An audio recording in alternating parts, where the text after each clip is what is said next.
നമസ്കാരം. ലെമൺ മീഡിയയിലേക്ക് എല്ലാ പ്രേക്ഷകർക്കും സ്വാഗതം. ആനക്കാര്യം എത്ര പറഞ്ഞാലും മതിയാകില്ല. മലയാളികളെ സംബന്ധിച്ച് ആനയെക്കുറിച്ച് ഒരു പരിചയപ്പെടുത്തലിന്റെയും ആവശ്യമില്ല. എവിടെ ഉത്സവ ആഘോഷങ്ങളുണ്ടോ അവിടെയെല്ലാം ആനകളുണ്ട്. കേരളത്തിന്റെ തലയെടുപ്പുള്ള ആനകൾ.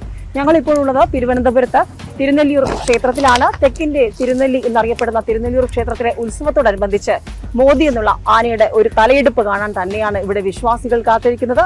ഉത്സവപ്രേമികളെ സംബന്ധിച്ച്, ആഘോഷങ്ങൾ ഏറ്റെടുക്കുന്നവരെ സംബന്ധിച്ച് വീണ്ടും മോദിയുടെ തലയെടുപ്പാണ് ഇവിടുത്തെ ഇപ്പോഴത്തെ ചർച്ചാ വിഷയം. ഏതായാലും മോദിയുടെ ആനക്കാര്യങ്ങൾ, വിശേഷങ്ങൾ നമുക്ക് പാപ്പാനോട് ചോദിക്കാം. ഒപ്പം ഇവിടെയുള്ള ജനങ്ങളോട്, വിശ്വാസികളോട് എന്തുകൊണ്ട് അവർ മോദി എത്രയധികം സ്നേഹിക്കുന്നു നമുക്ക് ചോദിക്കാം.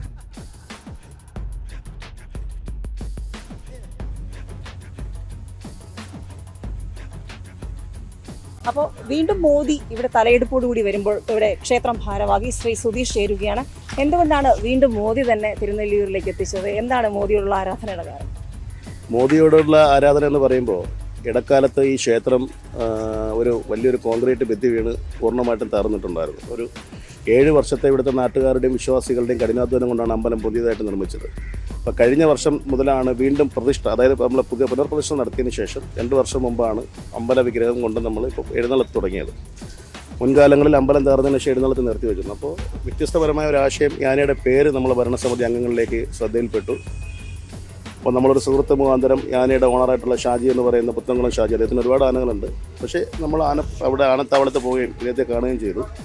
ശരിക്കും ഒരു തനി നാടൻ ആനയുടെ എല്ലാ ഭംഗിയും ഈ ആനയ്ക്കുണ്ടെന്നുള്ളതാണ് ഏറ്റവും വലിയ സവിശേഷത. അപ്പോൾ 40 വയസ്സാണ് പ്രായമുള്ളത്. അപ്പോൾ പ്രധാനമായിട്ടും നമ്മൾ ചിന്തിക്കുന്ന ഇന്ന് മോദി എന്ന് പറയുമ്പോൾ ഇന്ന് ഭാരതത്തിന് ഒന്നടങ്കം ചിന്തിക്കുന്ന മറ്റൊരു വിഷനുണ്ട്.